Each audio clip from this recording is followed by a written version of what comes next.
आप सभी को जय मसीह की प्यारे भाई बहनों। आज का वचन है 1 कुरिन्थियों 7। हालेलुया।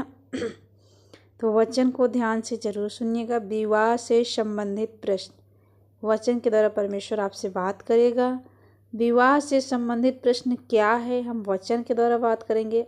आप लोग वचन को ध्यान से सुनिएगा ताकि परमेश्वर आप सबको बहुत बहुत आशीष दे। हालेलुया। 1 कुरिन्थियों 7 से हम पढ़ेंगे। 7 का पहला वचन से पहला।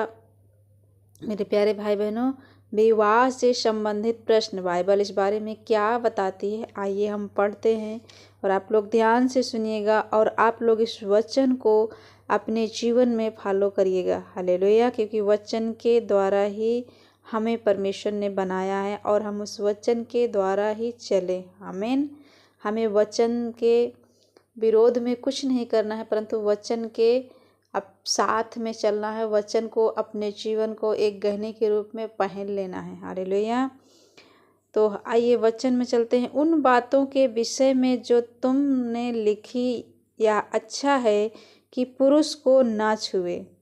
हालेलुया। पुरुष स्त्री को ना छुए, परंतु जो व्यभिचार के डर से हर एक पुरुष की पत्नी और हर एक स्त्री का पति हो, पति अपनी पत्नी का हक पूरा करे, और वैसे ही पत्नी भी अपने पति का और पत्नी को अपनी देह पर अधिकार नहीं। हालेलुया।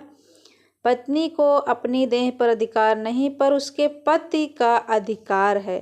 वैसे ही पति को भी अपनी देह पर अधिकार नहीं, परंतु पत्नी का है। हालेलुया। तुम एक दूसरे से अलग न रहो, परंतु केवल कुछ समय तक आपस की सम्मति से की प्रार्थना के लिए अवकाश मिले और फिर एक साथ रहो। ऐसा ना हो कि तुम्हारे असंयम के कारण शैतान तुम्हें परखे। हालेलुया। तो वचन को ध्यान से सुनिएगा मेरे प्यारे भाई बहनों। वचन के द्वारा परमेश्वर आपको बता रहा है, क्योंकि हम सब जो जिस बात को नहीं जानते हैं उससे हमें वचन में ही वो हमें ज्ञान और बुद्धि मिलती है। हालेलुया। परंतु मैं जो यह कहता हूँ वह अनुमति है ना कि आज्ञा। मैं यह चाहता हूँ कि जैसा मैं हूँ वैसा ही सब मनुष्य हों, परंतु हर एक को परमेश्वर की ओर से विशेष विशेष वरदान मिले हैं, किसी को किसी प्रकार का और किसी को किसी और प्रकार का। परंतु मैं अविवाहितों और विधवाओं के विषय में कहता हूँ कि उनके लिए ऐसा ही रहना अच्छा है जैसा मैं हूँ, परंतु यदि वे संयम ना कर सके तो विवाह करें। हालेलुया। क्योंकि विवाह करना कमातुर रहने से भला है। हालेलुया। जिनका विवाह हो गया है उनको मैं नहीं, वरन प्रभु आज्ञा देता है कि पत्नी अपने पति से अलग ना हो। जिस भाई बहन का विवाह हो चुका है, प्रभु का वचन कहता है कि वह आज्ञा देता है कि पत्नी अपने पति से अलग ना हो। मेरे प्यारे भाई बहनों, और यदि अलग भी हो जाए तो बिन दूसरा विवाह किए रहें। हालेलुया। दूसरा विवाह ना करें, या अपने पति से फिर मेल कर लें, और न पति अपनी पत्नी को छोड़े, पति भी अपने पत्नी को ना छोड़े। मेरे प्यारे भाई बहनों, परमेश्वर हमें वचन में बताता है और वो अपने पति को कभी न छोड़े और न पति अपनी पत्नी को छोड़े। दूसरों से प्रभु नहीं, परंतु मैं ही कहता हूँ, यदि किसी भाई की पत्नी विश्वास न रखती हो और उसके साथ रहने से प्रसन्न हो तो वह उसे ना छोड़े। जिस स्त्री का पति विश्वास न रखता हो और उसके साथ रहने से प्रसन्न हो, वह पति को ना छोड़े। हालेलुया। क्योंकि ऐसा पति जो विश्वास न रखता हो वह पत्नी के कारण पवित्र ठहरता है। आमीन। हालेलुया। क्योंकि ऐसा पति जो विश्वास नहीं रखता, परंतु वह अपनी पत्नी के कारण पत्नी विश्वासी है, तो उसके कारण पवित्र ठहरता है। और ऐसी पत्नी जो विश्वास नहीं रखती पति के कारण पवित्र ठहरती है। यदि पति विश्वासी है, पत्नी नहीं विश्वास करती, तो पति के कारण पवित्र ठहरती है। नहीं तो तुम्हारे बाल बच्चे अशुद्ध होते, परंतु अब तो पवित्र हैं।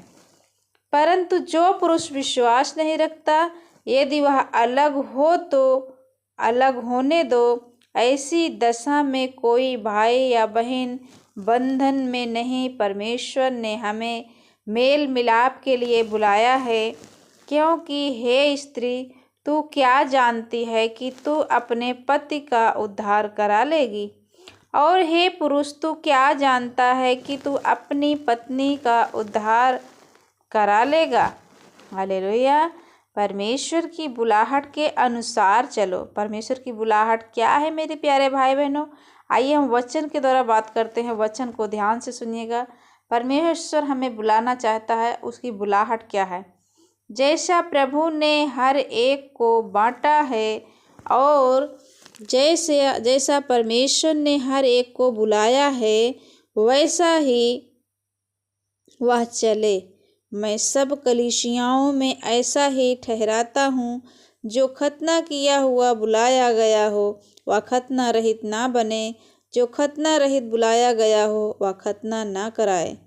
न खतना कुछ है और न खतना रहित, परंतु परमेश्वर की आज्ञाओं को मानना ही सब कुछ है। आमीन।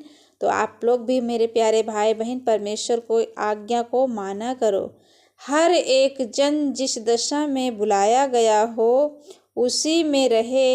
यदि तू दास की दशा में बुलाया गया हो तो चिंता ना कर, परंतु यदि तू स्वतंत्र हो सके तो ऐसा ही काम कर। क्योंकि जो दास की दशा में प्रभु में बुलाया गया है, वह प्रभु का स्वतंत्र किया हुआ है। वैसे ही जो स्वतंत्रता की दशा में बुलाया गया है, वह मसीह का दास है। तुम दाम देकर मोल लिए गए हो, मनुष्यों के दास न बनो।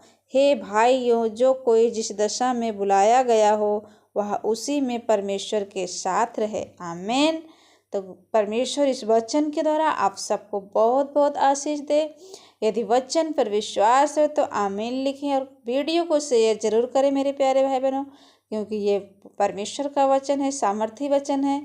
वो भी बचाया जाए हर एक पाप से, हर एक गुनाह से, और अपने पत्नी के अधीन रहें पति, और पत्नी भी अपने पति के अधीन रहें। आमीन। तो आप सब वचन को जरूर शेयर करें। वीडियो अच्छी लगे तो लाइक कमेंट जरूर करें। आप सभी को जय मसीह की। God bless you all.